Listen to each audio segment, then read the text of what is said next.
You've been in a car crash in Florida, you're in pain, you're dealing with months of treatment. It's affecting your life. So the question is, can you sue for pain and suffering? And the answer is yes, but only if you meet certain legal requirements. Now, Florida is a no fault insurance state.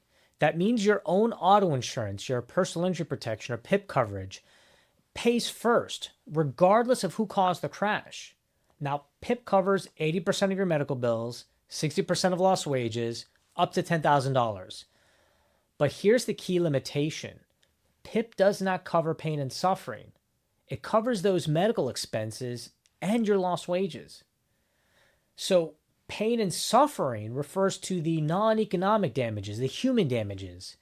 These include physical pain, suffering, disability, physical impairment, disfigurement like scarring, and this can come as a result of the surgical procedures you've underwent, mental anguish, inconvenience, loss of capacity for the enjoyment of life. These damages can be significant, but in Florida, you don't automatically get access to them after every crash. To recover pain and suffering damages in Florida, you must meet what's called the permanent injury threshold. A permanent injury within a reasonable degree of medical probability. This means a doctor can say your injury is not expected to fully heal. You may improve, but some level of pain, limitation, or condition is going to remain long term. Significant and permanent loss of an important bodily function.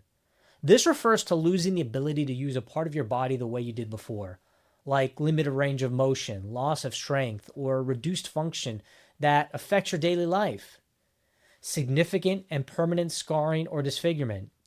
This isn't just any scar, it has to be meaningful and lasting, and something that affects your appearance in a noticeable and permanent way. And death. In wrongful death cases, the family can pursue damages, including the loss suffered as a result of the death. So, the key idea is this: it's not just about being injured, it's about whether the injury is permanent or significant enough under the law to step outside of the no fault system. If your case meets one of these categories, you can step outside of the no fault system and pursue a claim against the at fault driver that caused those injuries. Now, this is where cases are often won or lost. Not every injury qualifies. Soft tissue injuries alone may not meet the threshold unless they result in a permanent condition. That's why medical documentation and sometimes expert opinions are critical in Florida crash cases. It's not enough to say you're in pain. Your medical records need to show the diagnosis, the treatment, and how your condition progressed over time. Doctors may need to explain whether your injury is permanent, what limitations you have, and what future care you may need. In many cases, that includes imaging like MRIs, specialist evaluations, and a clear medical opinion tying everything back to the crash. Because at the end of the day, your case is built on what can be proven, not just what you feel. The issue is not just whether you were hurt, it's whether the injury legally qualifies. Now, if you meet the threshold, you can pursue compensation from the at-fault driver's insurance, their bodily injury coverage, and your own uninsured motorist coverage if you have it. That's when pain and suffering becomes part of the case value. But insurance companies often, well, almost always, challenge whether your injuries are truly permanent.